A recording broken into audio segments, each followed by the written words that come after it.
बहुत दिन हो गए हैं भैया, हमने कुछ अच्छा नहीं खाया है। खाने से ज्यादा चिंकी मुझे इस पानी की है जो हमारी छत से टपके जा रहा है। पता नहीं कब तक चलेगा ये सब। अरे शामू बेटा, थोड़ा सा खाने को मिल जाता कुछ तो भला हो जाता हमारा। तुझे तो पता ही है मेरे घर की स्थिति। जैसे ही किसी के यहाँ काम मिलेगा मैं तेरे सारे पैसे लाके चुका दूंगी। बस अभी कुछ खाने को दे दे, बच्चे भूखे बैठे हैं घर में। कोई बात नहीं काकी, आपके पास जब भी पैसे हो आप मुझे दे जाना।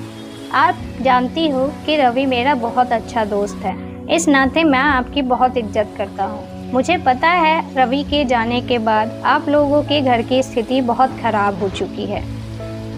उसके बाद शांति हाथ में राशन लिए घर की तरफ चल देती है। कोमल, तुम मुझे राशन लाने के लिए कह रही थी, लिस्ट बना के दे देना, वापस आते हुए लेता आऊँगा। इधर शांति बारिश में भीगते हुए जैसे तैसे घर पहुँचती है और वहाँ जाकर बच्चों को आवाज़ लगाती है।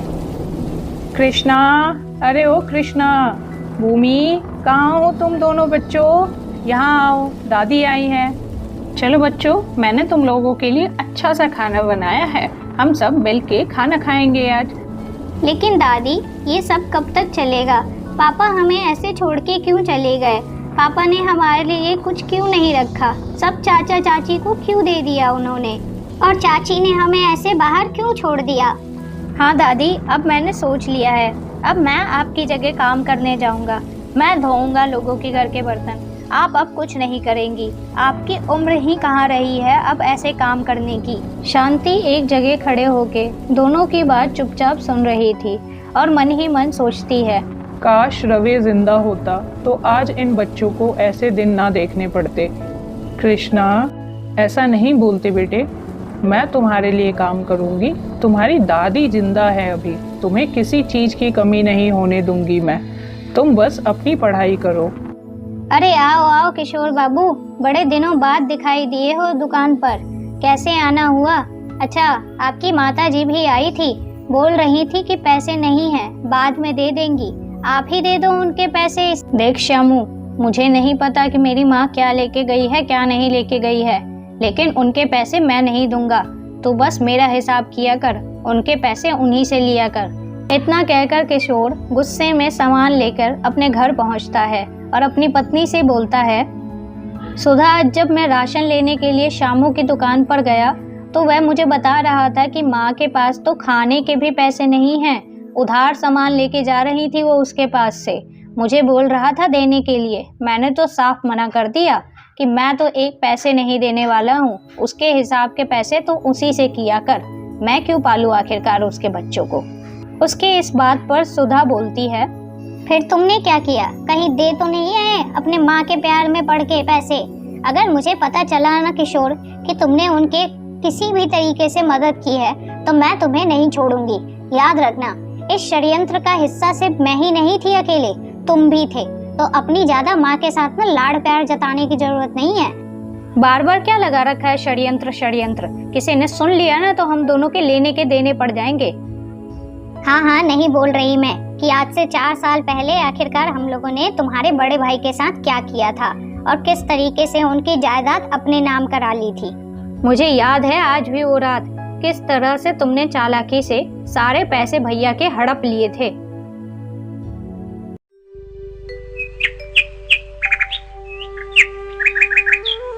पिताजी चलिए, दादी ने आपको घर पे खाना खाने के लिए बुलाया है।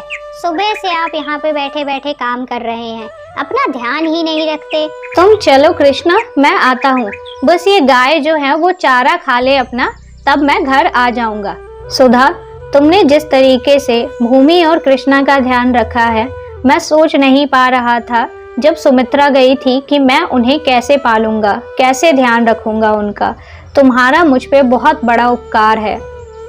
उपकार की क्या बात है भैया, भूमि और कृष्णा मेरे खुद के ही बच्चे हैं। दीदी के जाने के बाद मैंने उन्हें अपने बच्चों की तरह ही पाला है। आप ऐसा कह के उन्हें मुझसे पराया मत करिए। तुम्हारी इन बातों को सुन के मैं जितना खुश हो रहा हूँ उतना ही सुमित्रा भी हो रही होगी कि उसके बच्चों को कोई तकलीफ नहीं है किसी भी चीज की। किशोर, मेरी बात ध्यान से सुन लो। मुझसे नहीं ये ड्रामे अब और नहीं हो रहे हैं। मैं तुम्हारी माँ की कोई नौकर नहीं हूँ जो हर वक्त वो मुझे बुलाती रहती है, बहू आके पैर दबा दे, बेटा इनके लिए खाना बना दे। मैं क्यों करूँ आखिरकार घर के सारे काम? थोड़ा सा काम कर ही लोगी तो क्या हो जाएगा। माँ के ही तो थोड़े से काम होते हैं और बच्चों को देखना होता है। मेरे पास वैसे भी कुछ नहीं है, जो कुछ है भैया का ही है, तो तुम्हें ऐसे ही रहना पड़ेगा। मुझे कुछ नहीं सुनना कि तुम कैसे करोगे कैसे नहीं। बस अब मैं इनके साथ नहीं रहना चाहती। सुधा, बहू सुधा, कहाँ हो बेटा तुम? मुझे बहुत ठंड लग रही है, थोड़े एक और कंबल लाके उड़ा दो, और पैरों में दर्द हो रहा है, बस उसकी थोड़ी सी मालिश कर दो। लो, तुम्हारी माँ का फरमान आ गया, अब मुझे जाना पड़ेगा। कभी उन्हें कंबल उड़ाते रहो, कभी उनके पैर दबाते रहो, तो कभी सर दबाओ उनका, कभी बच्चे आ जाएंगे उनके लिए खाना बनाओ, कभी ये करो कभी वो करो। मेरा तो दिमाग खराब करके रख दिया है तुम लोगों ने। मैं यहाँ पे नौकरानी नहीं हूँ जो कि पूरे दिन काम करती रहूंगी इन लोगों के। सुधा की बात सुनकर किशोर को भी लगने लगता है कि मेरी पत्नी पर अब ज़्यादा अत्याचार हो रहा है। कुछ दिन ऐसे ही बीतते हैं। एक दिन अचानक से बहुत तेज बारिश होने वाली होती है, तो रवि जल्दी से अपने बैलों को घर ले जाकर बांधकर अपनी माँ से बात करने चला जाता है। माँ, जगी हो कि सो रही हो? चलो सो जाओ, मैं जाता हूँ। अरे नहीं रवि, मैं तो जगी हुई हूँ, बस थोड़ी सी आँख लग गई थी। वो तो सुधा बहू आई थी, पैर दबा के गई है, बस उसी बीच में थोड़ी सी आँख लग गई थी। तुम यहाँ मुझसे कुछ खास बात करने के लिए आए थे क्या? बोलो। नहीं माँ, ऐसा कुछ खास नहीं है, बस मुझे ख्याल आया था कि सुधा हमारे घर में जब से आई है तब से हमारी सारी परेशानियां ही खत्म हो गई है। हम कितने किस्मत वाले हैं कि किशोर सुधा को शादी करके इस घर में ले आया। रवि और शांति सुधा की तारीफ करते नहीं थकते थे। तभी उस रात बहुत तेज बारिश और बिजली की वजह से रवि की आंख खुल जाती है। रवि जैसे ही देखता है वह अपने मन में बोलता है, अरे ये इतनी तेज बारिश कहाँ से होने लगी? अभी जाके अगर बांध नहीं खोला खेत का तो सारी फसल खराब हो जाएगी। ये देखते ही रवि बिना कुछ सोचे समझे खेत में पहुंच जाता है और बांध खोलने की कोशिश करने लगता है। देखते ही देखते खेत के अंदर पानी का स्तर बढ़ जाता है, जिससे कि रवि भी उसके अंदर डूबने लगता है। रात होने की वजह से और बिजली की इतनी तेज आवाज़ में कोई उसके चिल्लाने की आवाज़ नहीं सुन पाता और कोई उसको नहीं बचा पाता, जिसकी वजह से रवि उस बाढ़ के पानी के साथ बह जाता है। उस मनहूस रात को कोई भी नहीं भूल पाया। किसी के लिए चाहे वो मनहूस रात हो, मेरे लिए तो वो सबसे अच्छी रात थी। उस रात की वजह से मैं यहाँ पे अकेले आराम से ऐश में जिंदगी जी रही हूँ। और तुमने क्या किया था? वकील से सारे कागजात नकली बनवा के। अरे धीरे बोलो, कितनी बार बोलूं मैं तुम्हें? तुम तो सब बता दो किसी को।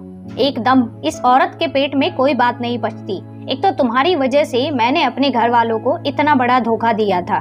सारे नकली पेपर्स बनवा के सारी जायदाद भैया की अपने नाम करवा ली थी। अब भी पता नहीं इस औरत को क्या चाहिए, चैन ही नहीं है इसे तो। मुझे वो झोपड़ी भी अपने नाम करानी है जिसमें तुम्हारी माँ और वो बेकार से 2 बच्चे कब्जा करके बैठे हुए हैं। मुझे सारी जायदाद चाहिए। मैं चाहती हूँ वो लोग दर दर की ठोकरें खाएं, कुछ खाने को ना मिले उन्हें। उन लोगों ने मुझे बहुत परेशान किया है। उसके बाद सुधा उनके घर जाती है। उसे आता देख शांति बोलती है, अब क्या लेने आई है यहाँ? ये झोपड़ी भी चाहिए क्या अब तुझे? हमारी जिंदगी में पहले ही बहुत जहर घोल रखा है, चली जा यहाँ से। अरे मेरी प्यारी सासू माँ, ऐसे कैसे छोड़ के चली जाऊँ मैं आप लोगों को? अभी तो ये झोपड़ी भी अपने नाम करूँगी मैं, और आप लोगों के दर दर की ठोकरें भी खिलवाऊंगी। देखती जाओ अब आपके साथ और क्या क्या करती हूँ मैं। और वो कहाँ है आपकी भूमि? उसको क्यों नहीं बोलती हो आपकी जाके कहीं काम वाम करे? इन लोगों को पढ़ा लिखा के करोगी ही क्या आखिर? तू अपने काम से काम रख, तुझे जो चाहिए था वो तुझे मिल गया ना। अब चली जा यहाँ से। हम चाहे जैसे भी रहें, जो भी करें, तुझे उससे कोई मतलब नहीं है। ओहो, इतनी नफरत आखिरकार क्यों? अभी तो और भी होगी, देखती जाओ आप लोगों के साथ क्या क्या करती हूँ मैं। और हाँ, कल तक ये झोपड़ी खाली कर देना, वरना तीनों को ने यहाँ से बाहर फेंकवा दूंगी। कल वकील आएगा मेरा। जल्दी अपना बोरिया बिस्तरा बांधो और निकलो यहाँ से। मुझे ये घर कल तक खाली चाहिए। इतना कहकर सुधा वहाँ से बड़बड़ाती हुई निकल जाती है। दादी, चाची हमसे इतनी नफरत क्यों करती है? और पापा ने चाचा चाची को ही सारी जायदाद क्यों दे दी थी? हमारे लिए कुछ क्यों नहीं रखा था? अगर पिताजी ने हमारे लिए कुछ रखा होता तो आज हमें ये दिन नहीं देखना पड़ता। बेटा ये बात तो मुझे भी नहीं पता कि आखिरकार उस रात ऐसा क्या हुआ था जिसकी वजह से तेरे पिताजी ने ये सारी जायदाद इन दोनों के नाम कर दी होगी। मुझे तो लगता था कि ये लोग झूठ बोलते हैं। बाद में इन्होंने मुझे सुबह आके पेपर दिखाए और बोला कि सारी जायदाद इनके नाम है और हमें घर से बाहर निकाल दिया। बस मुझे इतना ही पता है। इसका मतलब यही है कि आपको नहीं पता कि पिताजी ने कभी वसीयत लिखी भी थी या नहीं। क्या आपको उनके उस संदूक के बारे में पता है जिसे वो हमेशा अपने पास रखते थे? नहीं बेटा, मुझे नहीं पता कि वो संदूक कहाँ है। तेरे पिता के गुजर जाने के बाद तो हमारे सर पे जैसे आसमान ही टूट पड़ा था। बस मैंने तुम दोनों का हाथ पकड़ा और थोड़ा बहुत सामान लेके इस झोपड़ी में रहने चली आई। उस संदूक में वैसे तुम्हारे पिताजी बस तुम्हारी माँ की यादें ही रखते थे। दादी, ये बात सुनने में जितनी अजीब लगती है उतनी ही बेकार कि पिताजी ने हमारे लिए कुछ ना छोड़ के सारी चीज़ें चाचा और चाची के नाम कर दी। हमें तो छोड़ो, उन्होंने आपके नाम भी कुछ नहीं किया। ऐसा हो ही नहीं सकता। मुझे लगता है कि माँ की संदूक के अंदर यादों के अलावा भी और भी बहुत सारी चीज़ें हैं जो कि हमें जाननी चाहिए। अगर रोहन तुम्हारी बातों में ज़रा सी भी सच्चाई है ना, तो हमें उस संदूक को ज़रूर ढूंढना चाहिए। उसमें अगर कोई ऐसा सबूत मिल जाता है तो हम मुखिया को सबूत दे के इन दोनों की अकल ठिकाने लगा सकते हैं। फ़िलहाल तो मेरा जाने का टाइम हो गया है।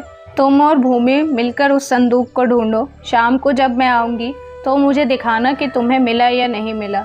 उसके बाद कृष्णा पूरे घर में घूम के उस संदूक को ढूंढने की कोशिश करने लगता है।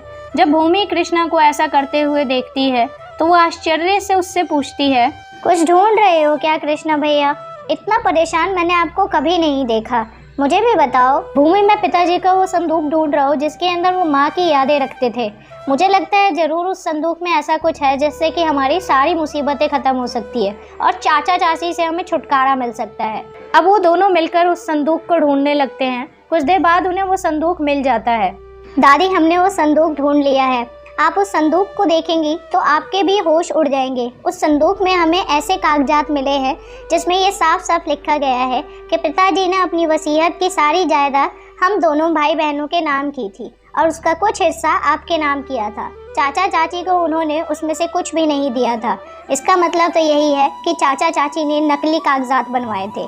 अब आप बताइए दादी, हम क्या करेंगे? बच्चों, तुम चिंता मत करो। अगर ये बात सच है तो मैं कल ही मुखिया के पास जाऊंगी और उनके खिलाफ शिकायत करूंगी। वो मेरे बच्चे हुए तो क्या हुआ, लेकिन मैं तुम लोगों के साथ अन्याय नहीं होने दूंगी। मैं तुम्हें न्याय जरूर दिलाऊंगी। तुम चिंता मत करो, तुम्हारे हक की जायदाद तुम्हें जरूर मिलेगी। मुझे नहीं पता था मेरा खुद का बेटा ऐसा करेगा।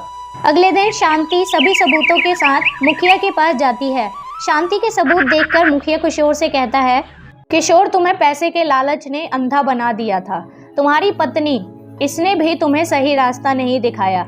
इस अपराध को करने में तुम दोनों ने जो भी भागीदारी निभाई है उसके लिए तुम दोनों को इस गांव से हमेशा के लिए निकाला जाता है और गांव वाले हमेशा याद रखेंगे कि एक भाई ने पैसों की लालच में ही एक भाई का कत्ल कर दिया था। मैं सरकार से दरख्वास्त करूंगा कि तुम्हारी सरकारी नौकरी भी तुमसे छीन ली जाए। माँ, हमें माफ कर दो। हम आगे से ऐसा कुछ नहीं करेंगे। वो तो हमारी भूल थी जो कि हमने ऐसा किया। हम लालच में अंधे हो गए थे।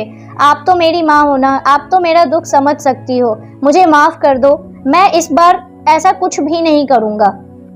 बेटा किशोर, अगर तूने ये मेरे साथ किया होता तो मैं तुझे माफ कर भी देती, लेकिन तूने ये सब अपनी पत्नी के साथ मिलके उन दो मासूमों के साथ किया है। मैं तुझे कभी माफ नहीं करूंगी इस चीज के लिए। चला जा अपनी इस लालची पत्नी को लेके मेरी नजरों के सामने से। इन सब के बाद सुरेश और सुधा को गांव से निकाल दिया जाता है। अब लोग देखते हैं उन्हें और कहते हैं कि ये कैसा भाई था जिसने लालच के चक्कर में अपने ही भाई का कत्ल कर दिया था। भूमि और कृष्णा खुशी से रहने लगते हैं। दोस्तों, आपको ये बारिश की कहानी हमारी कैसी लगी हमें कमेंट में ज़रूर बताइए। ऐसी और कहानियों के लिए वीडियो को लाइक करके चैनल को सब्सक्राइब करना मत भूलिए। Thanks for watching.